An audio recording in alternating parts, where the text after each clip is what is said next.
Before we get to the nitty-gritty of plotting algebra on the Cartesian plane, I want to make sure that you can recognise some key equations at a glance. In this video, I'm going to show you 5 different types of graph and the equations that they relate to.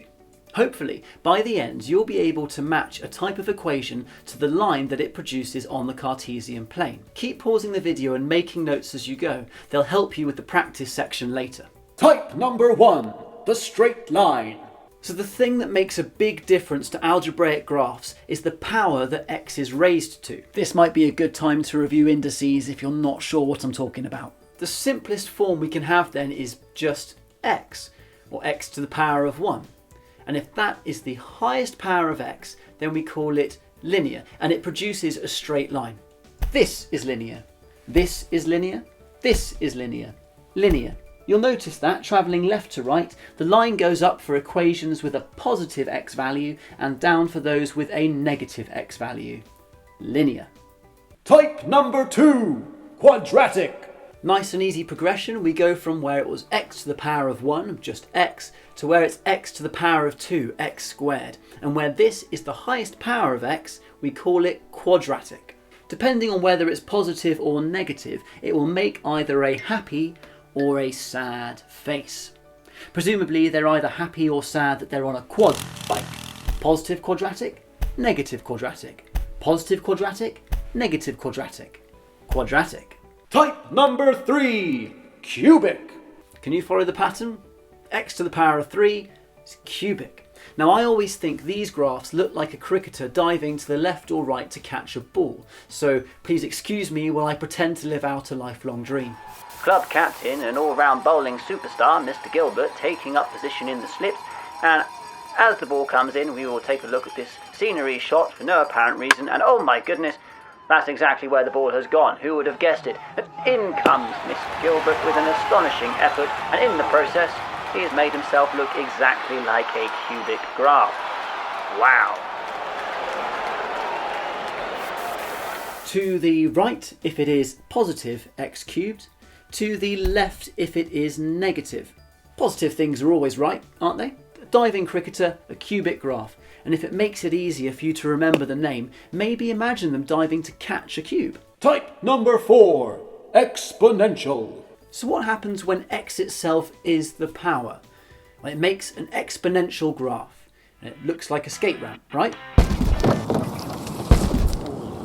It's exponential.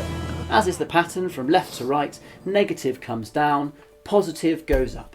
Skate ramp, exponential, x is the power. Type number 5, reciprocal. Finally, we have reciprocal graphs, and this is what happens when x becomes the denominator of a fraction. And the best way I can think to describe it is if you imagine 2 asteroids hurtling towards each other, hating each other's guts through space. You know we're gonna hit each other, right? I don't care, I hate you so much. Oh, don't you worry, because the feeling is reciprocated. So reciprocated. I hate you. Ah!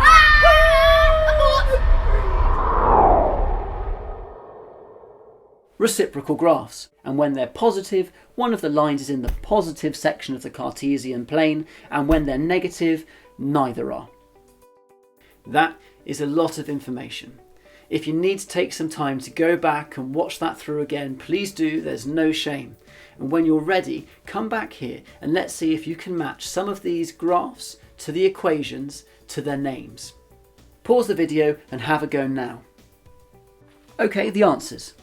Graph A is a quadratic graph, so that's the graph where x squared is the highest power, y equals negative x squared plus 3. You can tell it's negative as well, it's making the frowny face. B is a linear graph, it's a straight line, and therefore the equation is the one where x doesn't have a power. It has the power of 1, but we don't write that down. For C, that's our reciprocal graph, the 2 meteors racing towards each other, hating each other, reciprocating their emotions and flying off, and that is y equals 2 divided by x. D is a cubic graph, and that's y equals x cubed plus 2 in this case. Finally then, E is our exponential. It's our downward slope of the skate ramp. If you didn't get all of that, don't worry. There's an awful lot there and you might need to go through it a few times. If you're confused as well as to how equations, algebraic equations, can even make lines like that, we're going to start looking at it in about 2 videos time. Next though, I want to give you one more clue how we can spot the types of lines that equations make when they're represented graphically.